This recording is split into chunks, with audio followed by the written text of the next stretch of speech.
So today I am on the Radster Trail. This is an electric bike coming from a very popular company, RadPower Bikes. And I get why it's popular. This is my first bike that I'm reviewing from them, but everything from the assembly was super easy, and this bike is just fine-tuned like to the T. And you definitely want that with a bike like this that does cost $21.99, so $2,199, but it does have the performance and the fit and finish that I want for this price range.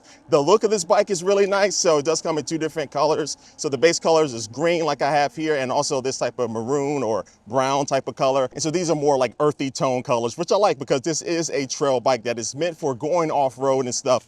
And I'm not actually on a trail right now. I'm just riding in Forest Park, St. Louis on some grass, but I will be doing some off-road here a little bit later in this video. But yeah, anyway, getting back to the look of this bike, I love the orange accents with like the name of the bike and also just scattered around to add a little bit more kind of color to this bike. And the cable management up front is tight.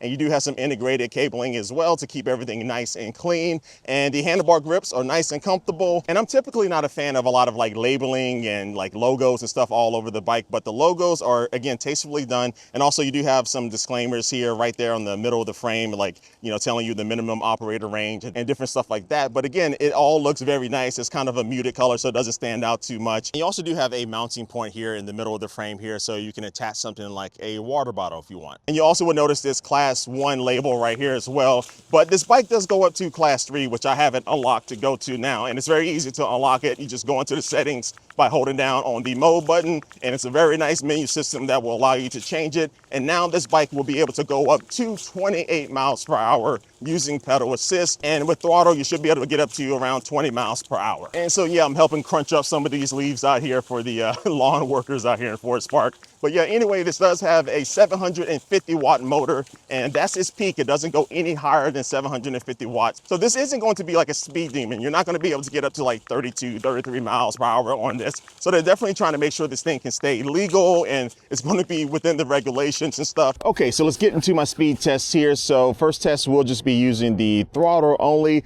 I'm in pedal assist level 5. I have this unlocked as class 3. So in 3, 2, 1, boom, here we go. And we should be able to get up to around 20 miles per hour with this.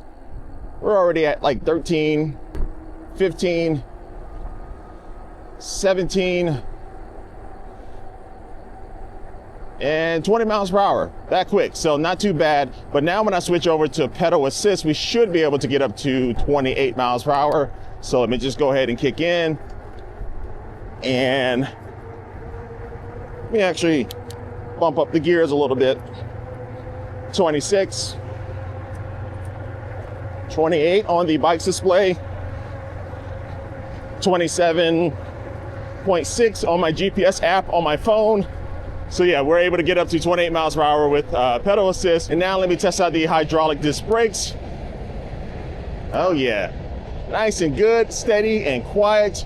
I am liking the brakes on this bad boy. And yeah, this motor is a rear hub motor, so it is gonna live in the rear wheel. But one thing I like on this bike is that you do get a torque sensor. And so a torque sensor is gonna give you very natural and responsive pedaling. A lot of e-bikes still come with the kind of standard cadence sensor where there's gonna be like a second or so delay when you start pedaling before the pedal assist starts to kick in with the motor. But with the torque sensor, as soon as I start pedaling, the motor kicks in. It's like it's a little delay, but nothing major at all. And so my knees aren't coming up super high or anything, and this bike just fits me very well. And that's because they also do sell 2 different sizes for this bike. And so I have the large frame right here, and this is rated for riders between 5'7" and 6'4", but they do sell a smaller regular frame that's rated for riders between 4'11" and 5'8". And with the battery installed, this bike does weigh 77.5 pounds, but it does support a total of 375 pounds. But only 290 pounds of that can be with the rider. But to also help you carry a heavy load, you do have an integrated rear rack on this thing, and that can handle up to 55 pounds.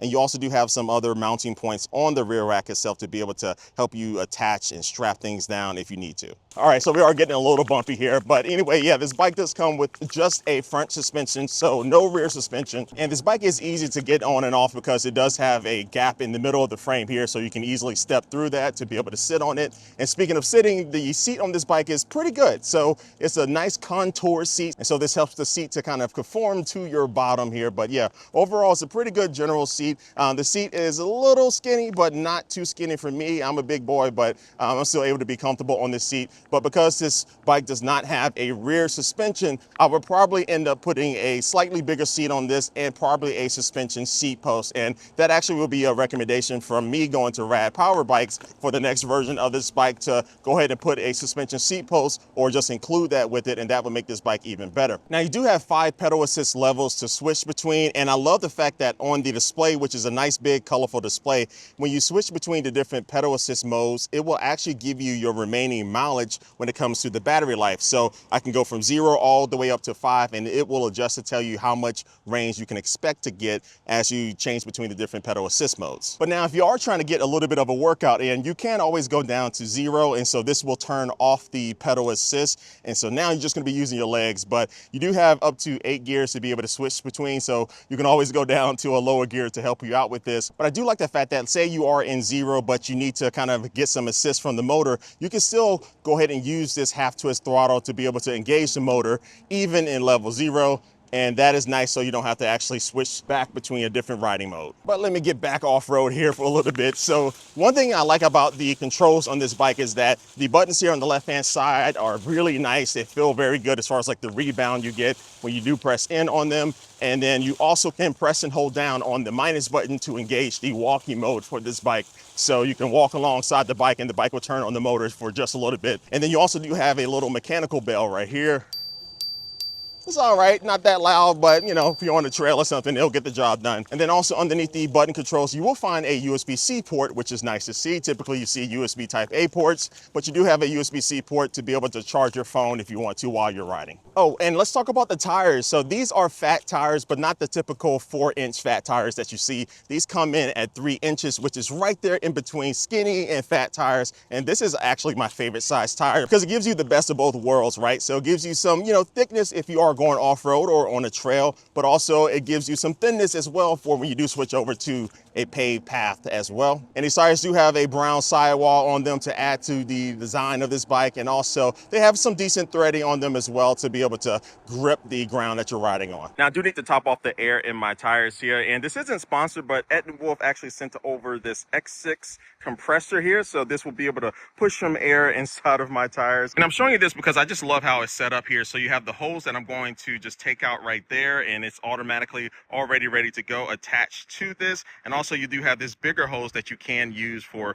blowing up air mattresses and other things as well, and it has a different nozzle types to be able to help you out with that. And on the back, it does have the different valves that you will need for different tires, whether it's a basketball, football, or a bicycle tire like I have now. And so I just pull this out, and I just need to take off the cap here on my tire. Now let me put this on and just screw it on tight. And then now I just need to turn it on by holding this button down, and you see you have this really cool display here, color display, and I can actually switch between the different modes here. So it does have the air compressor mode and also the bicycle mode, which I'm in right now. And let me double check the PSI range here. It's between 20 and 35, so I'm gonna go up to 33.1 and just hit start.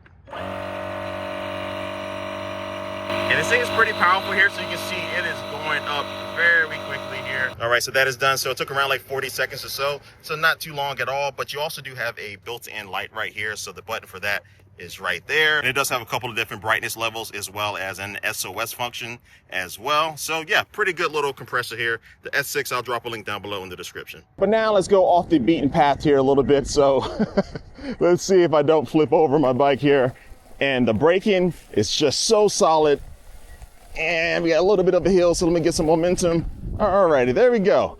Yeah, that torque sensor just feels so good. And so look, ideally, I always want to have some type of full suspension, whether it's a suspension seat post or a built-in rear suspension. But this doesn't feel too bad, right? But definitely I feel like I am going to switch out to a suspension seat post on this bad boy. And that would just make it so much better. And now we have a pretty decent hill coming up here. And I'm just going to switch over to throttle only to see how this does. And can we get up? Can we get up? All right, I did pedal there a little bit. So this bike has 100 Newton meters of torque, but again, this motor isn't super powerful. So for hills like that, I might have been able to get up just on the throttle, but definitely I'm always probably just gonna go ahead and switch over to pedaling to help it up. And let's go down this trail right here. It's gonna be some loose gravel, but we'll see how this does. And let me get a little speed here. Oh yeah. All right.